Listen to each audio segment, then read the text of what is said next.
Right now, somewhere in the world, a person with less money than you, less time than you, and far more problems than you, is happier than you are.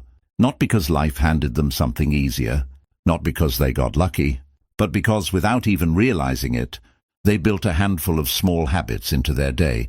Habits so simple you'd walk right past them if I didn't stop you and point them out. By the end of this video, you will know exactly what those habits are.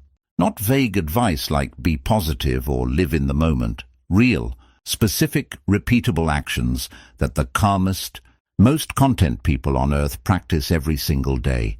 Habits rooted in 2,000 years of Stoic wisdom from men who buried children, lost empires, and were exiled from everything they loved, and still found peace. Stay until the end, because habit number 7 is the one almost nobody talks about, and it might be the most important one on this list. Welcome back to Wisdom of the Stoics, the place where ancient philosophy meets modern life. If you're new here, this channel exists for one reason: to take the hard-won wisdom of men like Marcus Aurelius, Seneca, and Epictetus and turn it into something you can actually use today in your actual life. Not theory, not abstract philosophy for a classroom. Practical tools for living well. If that sounds like something you need, hit subscribe now, because what you're about to hear will change how you move through the rest of this week. Let's start with an uncomfortable truth. You have probably chased happiness in the wrong direction for most of your life. Not because you're foolish, because everyone around you is chasing it the same wrong way. The next job, the next relationship, the next purchase, the next milestone that will finally make you feel like you've arrived. And maybe you've noticed something troubling. Every time you arrive somewhere, the finish line moves. You get the raise, and 2 months later it feels normal, and you're chasing the next one. You get the relationship, and eventually the butterflies fade into routine. And some part of you starts wondering what's next. This isn't a personal failure. It's a documented psychological pattern called hedonic adaptation. Human beings return to a baseline level of happiness, no matter what happens to them, good or bad. Win the lottery, and within a year, your happiness levels off close to where they started. Lose the use of your legs, and within a year, remarkably, the same thing happens in reverse. The Stoics understood this over 2,000 years before psychologists gave it a name. They watched people around them, wealthy senators, powerful generals, celebrated poets, chase external things and end up miserable, while slaves, exiles, and prisoners sometimes achieved a kind of peace that money could never buy. And from watching this pattern play out again and again in Roman society, they extracted a simple, radical idea. Happiness is not something that happens to you. It is something you build brick by brick through what you do with your days. Not your circumstances, your habits. I want you to picture 2 people for a moment. Same city, same salary, same number of problems on any given week. One of them wakes up already reaching for their phone, spends the day reacting to whatever demands the loudest attention, argues internally with everything that goes wrong, and falls asleep scrolling, replaying the day's frustrations. The other wakes up with a few quiet minutes that belong only to them, meets the same frustrations with a different internal question, spends their energy only on what's actually theirs to control, and closes the day with a short, honest reckoning before sleep. Same city, same salary, same number of hard things happening to them in a given month. Wildly different internal experience of being alive. That gap, the space between those 2 people, is not talent, luck, or personality.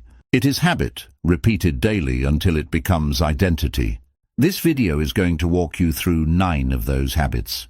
Small, doable, almost boring in their simplicity, but backed by both ancient Stoic philosophy and modern psychology. These aren't habits practiced by monks on mountaintops with no responsibilities. These are habits practiced by emperors running wars, by philosophers who lost everything, by ordinary people just like you, buried in deadlines and bills and traffic and difficult family members. Let's begin with the first one, because it's probably the opposite of what you've been told your whole life. Marcus Aurelius was, by any measure, one of the most powerful men who ever lived. Emperor of Rome, commander of legions, a man whose decisions shaped the fate of millions, and yet most mornings of his adult life, before the demands of the empire came crashing down on him, he did something remarkably ordinary. He sat down, often before sunrise, often exhausted, often reluctant, and he wrote to himself. We know this because those private notes survived. We call them meditations today, though he never intended them for anyone else's eyes.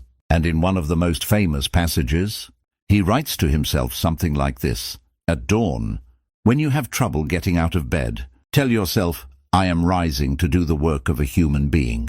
Why should I be irritated at the world when I am going out to do what I was made for? Think about that. The most powerful man in the known world had to talk himself into getting out of bed. He struggled with exactly the same resistance you feel on a Monday morning. The difference wasn't that he had some superhuman motivation the rest of us lack. The difference is that he had a ritual, a moment before the chaos began, where he decided who he was going to be that day. Happy people do not simply wake up and let the day happen to them. They claim the first few minutes as their own, before their phone, before their inbox, before anyone else's demands enter the room.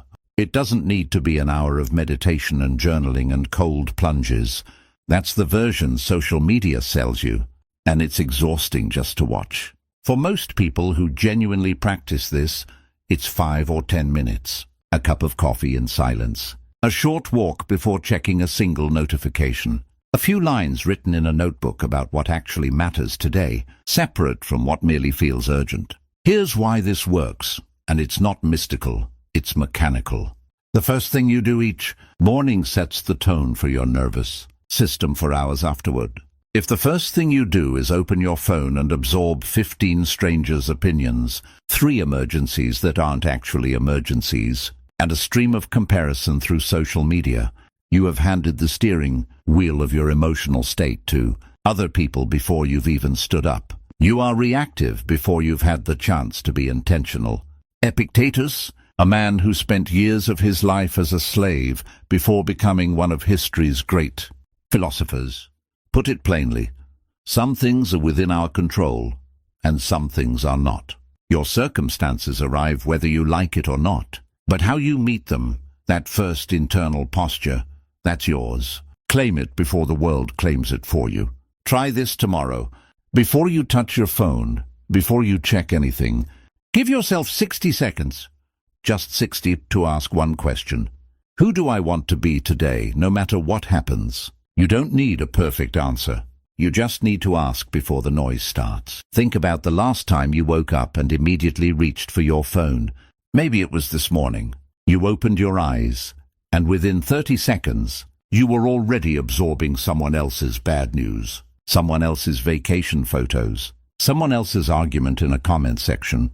By the time your feet touched the floor, your mood had already been shaped by dozens of people you've never met, none of whom have your best interests in mind. That's not a small thing. That's the difference between starting your day as the author of it or starting your day as a reader of everyone else's. I've talked to people who swear they don't have time for a morning ritual, and I understand that mornings are chaos for most working people, especially parents. But this isn't about carving out an hour. It's about protecting 60 seconds before the noise gets in. That's not a scheduling problem. That's a willpower problem, and willpower, unlike time, is something you can train. Now, the second habit is where most people quietly fail, even when they know better. Before we move on, if you've made it this far, do me a favor and drop a comment with just the number 1. It helps me know how many of you are actually following along, and it takes 2 seconds. Now let's talk about something the happiest people almost never do, and something almost everyone else does constantly without noticing. There's a story about Epictetus that captures this habit better than any explanation could. As a young slave, his leg was broken, some accounts say by his master, in an act of cruelty. Others describe an accident. Whatever the cause, historical tradition says Epictetus reportedly reacted to the pain not with rage, but with something closer to calm observation. warning that continued force would break the limb. And when it did, simply noting that he had told him so. No hysteria, no collapse. He accepted what had already happened, because raging against a bone that is already broken does not unbreak it. That story might sound almost inhuman at first, but sit with it for a second, because there's something profound hiding inside it. Most human suffering isn't caused by events themselves. It's caused by our resistance to events that have already happened and cannot be changed. Someone cuts you off in traffic. The event lasts 2 seconds, but some people carry the anger from that 2-second event for the next 30 minutes, replaying it, narrating it, letting it poison an entire morning. The traffic didn't ruin their day. Their argument with reality did. Marcus Aurelius wrote about this constantly, almost as if he needed the reminder daily, because he did. He said that the obstacle in our path becomes the way forward, that whatever gets in the way of the action becomes the action itself. Rain cancelled his plans. Fine, the rain is now part of the plan. A betrayal from someone he trusted. Fine, that betrayal is now the material he has to work with. Not because he liked what happened, because arguing with what has already happened is a battle you cannot ever win, and fighting an unwinnable battle is where misery lives. Happy people are not people to whom nothing bad happens. That idea is a myth, and clinging to it will only make you feel cheated by life. Every single time something bad does happen, because it always does. Happy people are people who have trained themselves to ask a different first question when something goes wrong. Not, why is this happening to me? A question with no useful answer. A question that keeps you circling the drain. Instead they ask, given that this has happened, what is the most useful thing I can do right now? That single shift from why me to what now is one of the most powerful tools in the entire Stoic toolkit, and it costs nothing to practice. Think about someone you know, maybe it's you, who lost a job and spent months replaying the unfairness of it, the politics behind it, the person who should have been let go instead. That replaying doesn't get the job back. It just extends the injury month after month, long after the original event has ended. Now think about someone who lost a job and, within a week, was already updating a resume, reaching out to old contacts, treating the layoff as a strange kind of starting gun instead of a life sentence. Same event, wildly different outcomes. The difference wasn't luck. It was which question they asked first. Here's a practical version for your week. The next time something frustrating happens, you lose something, someone lets you down, a plan falls apart. Give yourself permission to feel it for exactly 1 minute. Really feel it. Stoicism was never about suppressing emotion. That's a common misunderstanding. It was about not being ruled by it.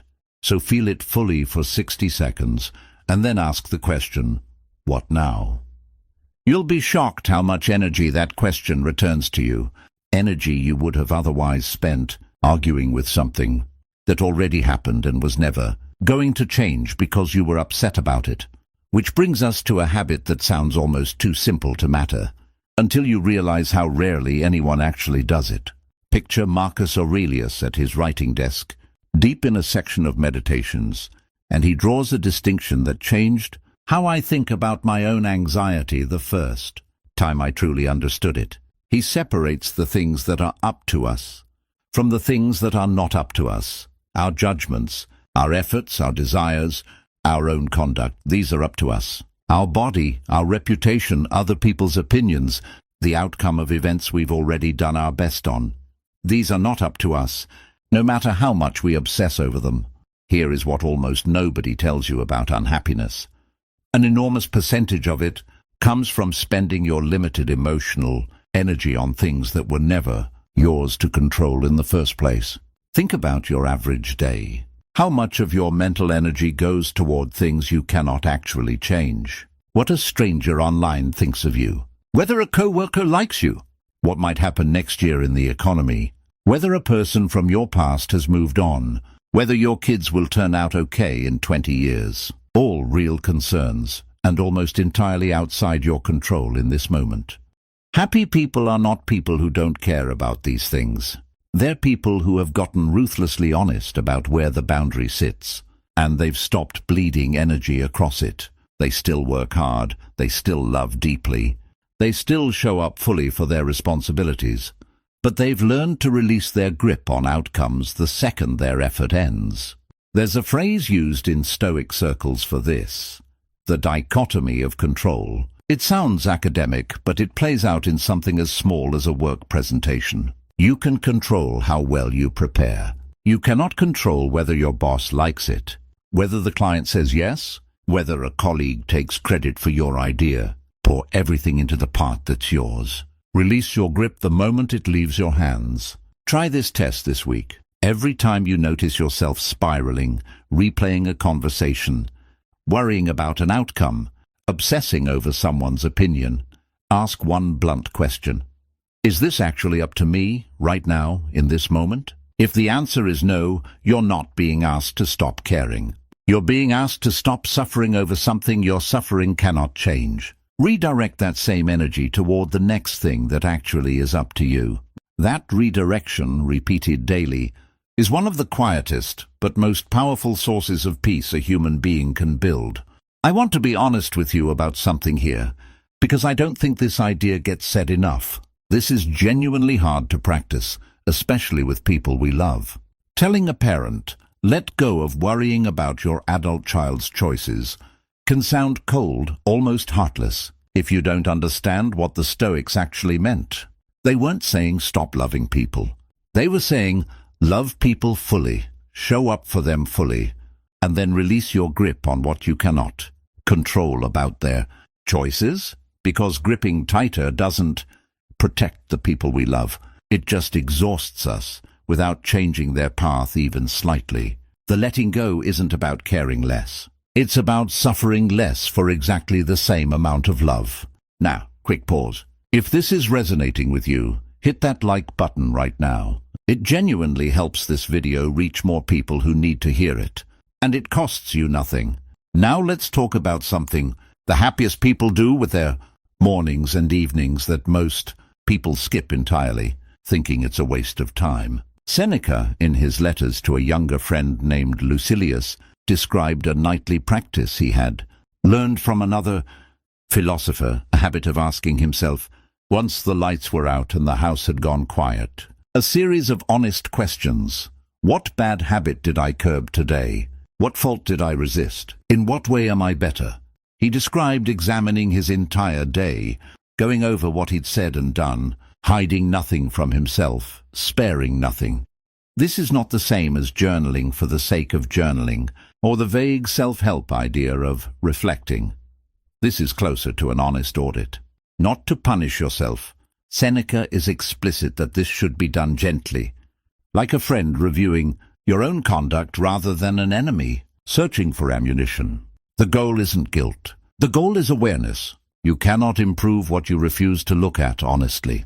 Here's the psychological reason this habit correlates so strongly with happiness. Most people carry a vague, low-grade sense that their days are slipping past them. That time is passing, but nothing is actually being learned or built. That feeling, even when people can't name it, produces a quiet anxiety that sits underneath everything else. A nightly review interrupts that. It forces you to notice, even on an ordinary Tuesday, some evidence that you are growing, some small proof that today wasn't wasted, even if today felt completely unremarkable from the outside. It also does something else, something almost nobody mentions. It lets you close the door on the day. Without a deliberate review, unresolved moments from your day tend to follow you into bed, replaying themselves uninvited at 11 p.m. while you're trying to sleep. With a review, you process them on purpose, on your own terms for 5 minutes, and then you're actually allowed to put them down. Here's how to start tonight in under 5 minutes. Ask yourself 3 questions before you sleep. What went well today and why? Where did I fall short of who I want to be, and what will I do differently tomorrow? And what's one thing, however small, that I'm genuinely grateful for from today? You don't need a leather journal or a perfect system. A notes app is fine. What matters is the honesty, not the aesthetics. There's a reason this particular habit gets skipped more than almost any other on this list, even by people who genuinely want to be happier. It requires you to look directly at the parts of your day you'd rather forget. The sharp comment you made to your partner, the deadline you let slip, the moment you scrolled for 40 minutes instead of doing the thing you said mattered to you. Most people avoid this kind of honest reflection because it feels uncomfortable in the moment. But Seneca's insight was that avoiding the discomfort of a 5-minute review doesn't make the discomfort disappear. It just lets it accumulate quietly into something much heavier, a general, unexamined sense that you're not quite living the way you want to be living without ever pinpointing why. This next habit is the one that separates people who merely survive hard seasons from people who actually grow through them. There's a Stoic practice with a Latin name that sounds intimidating but is remarkably simple once you understand it. Premeditatio malorum, the premeditation of misfortunes. Seneca recommended that before any journey, any venture, any new undertaking, you spend a few minutes imagining what could go wrong, not to catastrophize, not to become anxious, but to mentally rehearse difficulty so that if it actually arrives, it arrives at a mind that has already met it once before, at least in imagination. This sounds at first glance like the exact opposite of positive thinking and the kind of relentless optimism you're told to practice on social media. And in a sense, it is the opposite. But here's what's fascinating. Modern psychology has independently arrived at almost the same conclusion. It's now called defensive pessimism, or in athletic and business circles, mental contrasting, and studies on the technique consistently find that people who briefly rehearse obstacles before pursuing a goal tend to perform better and report less anxiety than people who only visualize success. Why would imagining bad outcomes make someone happier, not more anxious?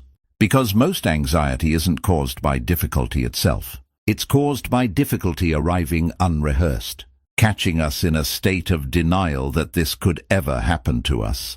When the traffic jam appears and you're already 15 minutes from being late, the person who never once considered, "What if I hit traffic?" experiences pure, blindsided panic. The person who spent 30 seconds that morning thinking, "Traffic might happen, and if it does, I'll call ahead and let them know," experiences a moment of mild inconvenience, because some part of their mind already lived this scenario and decided how to handle it.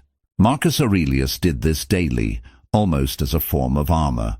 He would remind himself each morning that today he might encounter the ungrateful, the arrogant, the deceitful, the envious, people behaving exactly as difficult people always behave. Not to expect the worst from everyone he met, but so that if it happened, he wouldn't be shocked into anger by behavior that is, frankly, an ordinary part of being human among other humans. This is not pessimism. This is preparation, and it produces an entirely different emotional experience than the person who assumes everything will go smoothly and gets ambushed by ordinary difficulty. Try this before something that makes you nervous this week. A hard conversation, a presentation, a first date, a doctor's appointment. Spend 90 seconds asking, what's the worst realistic version of this? And if it happened, what would I actually do? Not the catastrophic, unlikely version, the worst realistic one. You'll walk in steadier because some part of you has already been there. I think about this every time I hear someone describe a difficult conversation they'd been dreading for weeks, telling a friend they hurt them, asking a boss for a raise, ending a relationship that had run its course. The dread almost always outweighs the actual event. And the people who handle these moments with the most composure are rarely the ones who got lucky with an easy outcome. They're the ones who beforehand actually let themselves imagine the hard version, the awkward silence, the disappointed reaction, the possible no, and decided in advance how they'd respond if it happened. By the time the real moment arrived, it wasn't new territory. It was familiar ground. We're at the halfway point. This next one is the habit I promised you at the very beginning of this video. the one almost nobody talks about. Seneca, a man who by the later part of his life had accumulated enormous wealth, did something that seems, on the surface, almost bizarre. Periodically, he would deliberately live like a poor man. He'd wear his roughest clothing, eat the simplest, cheapest food, sleep on a hard, plain bed, all while having the means to live in total luxury just steps away. He described doing this specifically so that if fortune ever did take his wealth away, he would already know from direct experience that he could survive it without falling apart. He wanted to test, on his own terms, whether poverty was actually the terrifying thing he feared it might be, and he discovered, again and again, that it wasn't nearly as bad as the fear of it. This is the ancient root of something you might recognize from modern life without knowing its origins. Cold showers, fasting, deliberately difficult workouts, sleeping without a pillow for a night, taking the stairs instead of the elevator on purpose, voluntary discomfort. And here's why the happiest people build this into their lives on purpose, instead of just avoiding all discomfort the way most of us are, trained to by a culture of convenience. Comfort in unlimited doses quietly makes people fragile. If your nervous system has never once practiced tolerating an uncomfortable sensation, genuine hunger, genuine cold, genuine physical effort, then the first time real hardship arrives uninvited, whether that's illness, loss, or hardship, it hits a mind and body that has never once practiced staying calm under discomfort. But if you voluntarily sat with discomfort on your own terms, at a time and intensity you chose, you build something like an emotional and physical callus, not numbness, resilience. There's also a subtler gift hidden in this habit. When you deliberately go without something, skip a meal, take a cold shower, sit in silence without your phone for an hour, you get to rediscover, almost every single time, how much you actually already have. Seneca wasn't torturing himself. He was recalibrating his sense of what enough actually means, because comfort has a sneaky way of raising your baseline until yesterday's luxury becomes today's bare minimum, and you end up feeling deprived in the middle of abundance. Here's a version you can try this week, and I promise it's not as extreme as it sounds. Pick one small comfort, the extra 10 minutes of scrolling in bed, the elevator instead of the stairs, sugar in your coffee, and remove it, on purpose for just one day, not forever, just to prove to yourself that you can. Notice what happens afterward when that small comfort returns. It tends to feel briefly like a genuine gift again, instead of something you'd stopped even noticing. There's a reason people who have genuinely struggled, who have known real hunger, real financial hardship, real loss, often display a kind of gratitude and steadiness that people who have never struggled sometimes lack entirely. It isn't that suffering is good. Nobody should go looking for real hardship. But it's worth noticing that people who have never once been uncomfortable on purpose often fall apart at the first uninvited difficulty, simply because it's the first time they've ever met it. Voluntary discomfort is a way of building that same resilience without waiting for tragedy to teach it to you the hard way. If you're still with me, I want to genuinely thank you. Most viewers don't make it this far into a video like this, and the fact that you have tells me this content actually matters to you. If it's landing, subscribing costs nothing, and it tells me to keep making more of exactly this. Now let's talk about a habit that has almost nothing to do with philosophy on the surface, and everything to do with it underneath. That's not a metaphor for something spooky. It's literally what the Stoics called reading. Seneca wrote to Lucilius, urging him to spend time daily with the great minds who came before him, to read, and more importantly, to read deeply rather than widely, returning again and again to a small number of writers who genuinely shaped his character, rather than skimming endlessly across everything available. He said something that still lands hard today. It is choosing books, and it is choosing which authors you allow to shape your mind. That separates a wandering, restless reader from someone who is actually becoming wiser. Here's why this belongs on a list about happiness, of all things. Every single person alive today is, whether they realize it or not, absorbing the values of whatever they consume most. If the majority of your daily input is outrage, comparison, and manufactured urgency, the diet most people are unknowingly fed by algorithms, optimized purely for engagement, not well-being. Your internal state will reflect exactly that.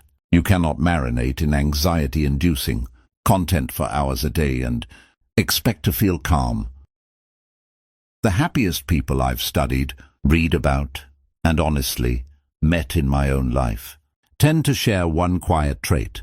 They curate what enters their mind with the same seriousness other people apply to what enters their body. They spend time, even just 20 minutes a day, with writing that has survived hundreds or thousands of years, because writing that has survived that long has by definition said something true enough about human nature that it kept mattering across entirely different centuries, languages, and civilizations. That's a different kind of nourishment than the latest algorithm-optimized outrage cycle, which is designed to matter for exactly one day before it's replaced by the next manufactured crisis.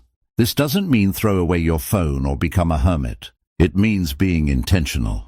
20 minutes with meditations, with letters from a Stoic, with any writer whose ideas have outlasted their era, does something that 20 minutes of scrolling simply cannot. It hands you a perspective built by someone who already survived what you're currently going through, whether that's grief, ambition, fear, failure, or the very human search for meaning.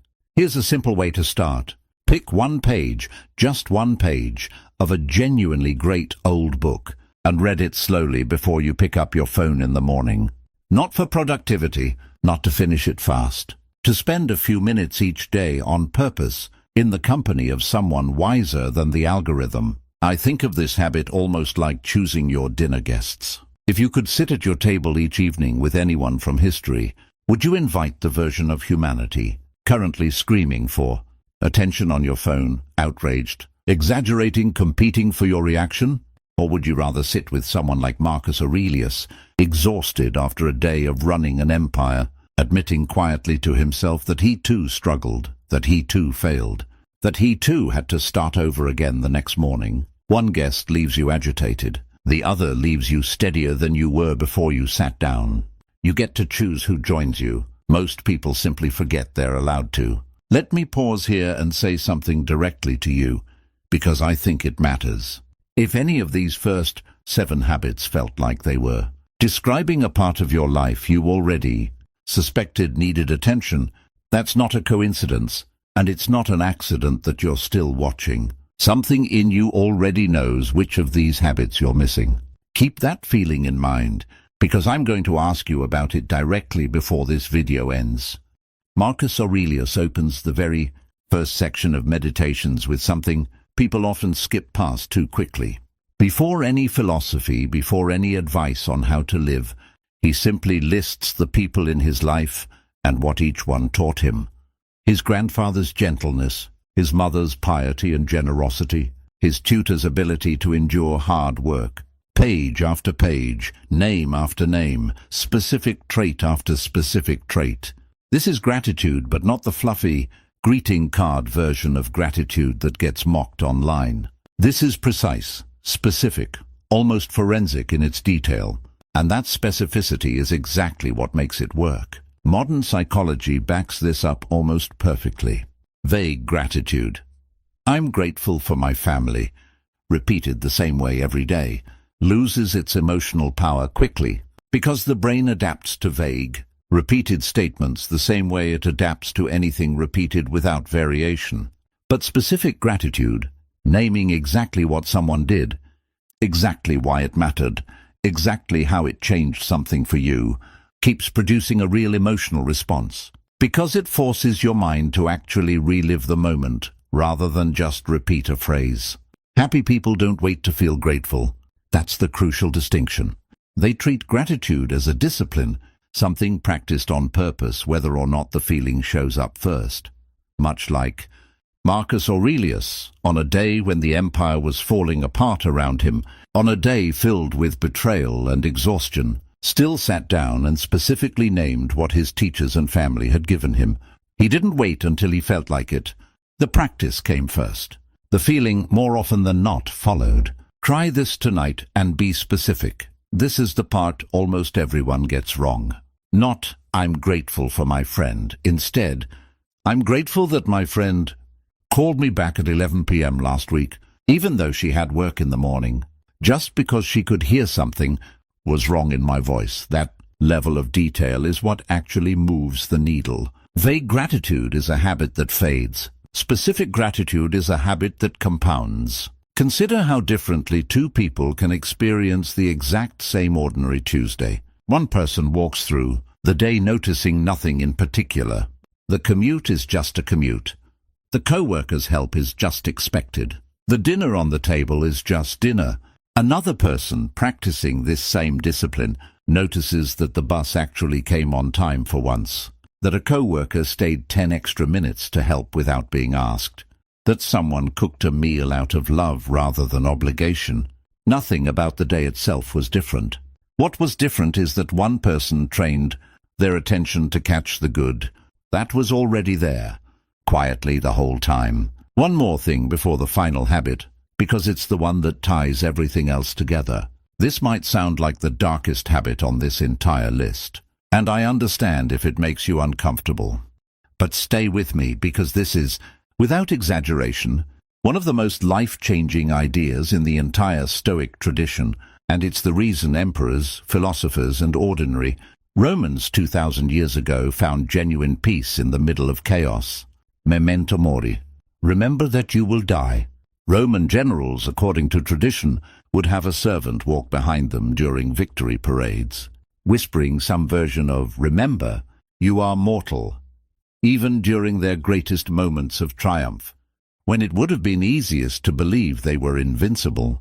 Marcus Aurelius returns to this idea constantly throughout meditations, reminding himself again and again that he could leave this life right now, and that this thought, rather than being applied as a source of dread, should shape every choice he makes about what he says, does, and thinks in whatever time remains. Here's why this belongs at the very top of a list about happiness, of all places. Almost everything that steals our happiness, grudges we won't let go of, arguments we keep alive out of pride, hours spent scrolling, years spent postponing the conversation we actually need to have, the apology, the phone call, the trip, the "I love you" we assume there will always be time to say later. All of it depends on a hidden assumption. Most of us never examine the assumption that we have unlimited time. The moment you genuinely sit with the fact that your time is not unlimited, not in a morbid, paralyzing way, but in a clarifying way, your priorities reorganize themselves almost instantly. The grudge suddenly looks smaller. The argument suddenly looks like a poor use of a limited resource. The phone call you've been putting off suddenly looks urgent in a way it didn't 5 minutes ago. This isn't about being obsessed with death or living in fear of it. It's closer to the opposite. It's about using the fact of death, the one certainty every single human being shares, regardless of wealth, power, or circumstance, as a filter for what actually deserves your limited hours.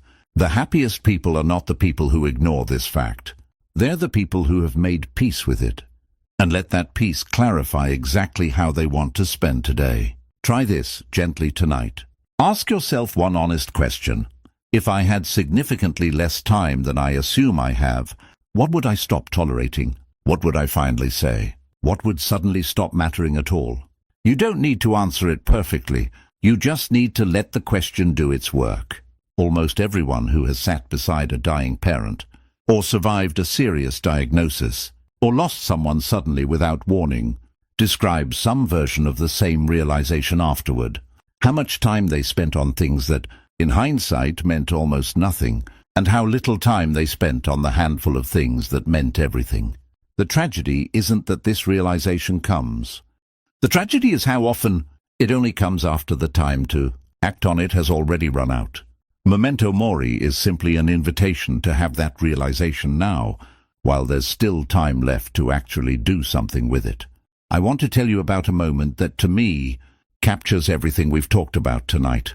In the year 175 AD, word reached Marcus Aurelius that one of his own generals, a man named Avidius Cassius, had declared himself emperor and rebelled against him, a betrayal from someone he had trusted. In the middle of a war, at a time when Marcus was already exhausted, already grieving, already stretched past what any reasonable person should be asked to carry. By every account, this was one of the darkest moments of his reign. And what did he do? Historical accounts describe him marching toward the confrontation, not with vengeance in his heart, but reportedly saying he hoped to have the chance to show the traitor mercy, rather than punishment, that he wished he could resolve it by winning the man over, not by destroying him. Before the two armies could meet, Cassius was killed by his own soldiers, and when his head was brought to Marcus as what was assumed would be a welcome trophy, tradition holds that Marcus refused to celebrate it, and reportedly ordered it buried with proper honors instead of displayed. Sit with that for a moment.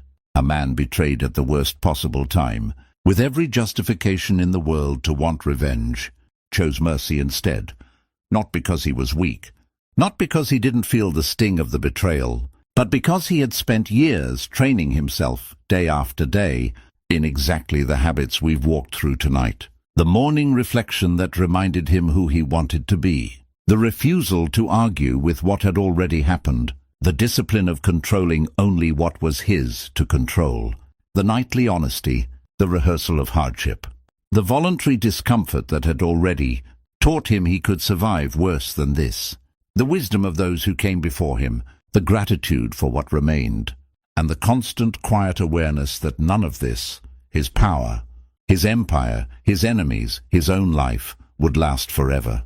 That is not a man who got lucky with a peaceful temperament. That is a man who built peace, brick by brick, through 9 small habits practiced on ordinary days, so that on the worst day of his reign, peace was simply what showed up, because it was already there. You are not going to face a military rebellion this week, but you will face something, a frustration, a disappointment, a betrayal small or large, a moment where the old version of you would have spiraled. And in that moment, the only thing standing between you and peace will be whether you've built the habit beforehand, or whether you're trying to invent it for the first time under pressure. So let's bring this all together.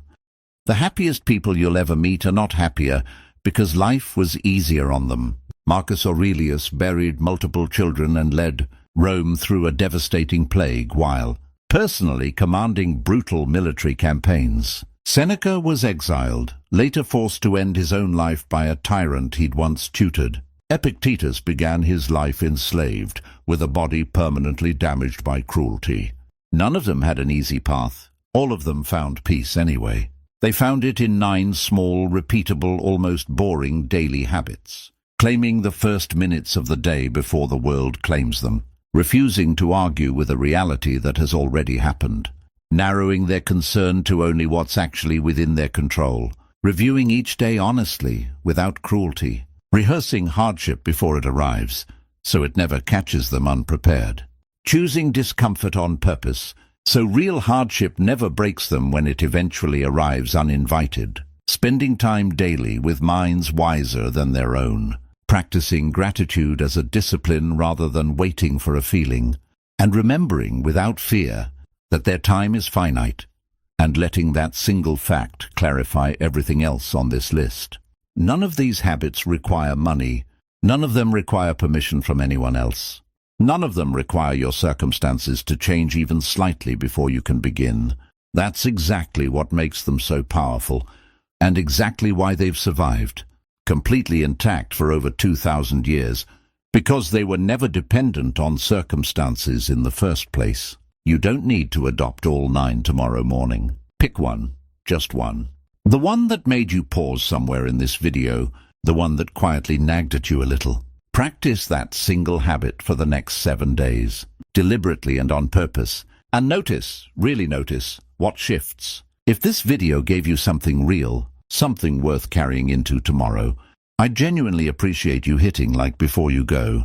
It's a small action that helps this message reach someone else who might need to hear it exactly as much as you did today. And if you want more of this, practical, ancient wisdom translated for the actual life you're living right now, make sure you're subscribed to Wisdom of the Stoics, because this is exactly what we do here week after week. Tell me in the comments, which of these 9 habits are you starting with? I read every single comment, and I'd genuinely love to know which one found you today. Until next time, remember, you don't need better circumstances to build a better life. You need better habits. Start with one today.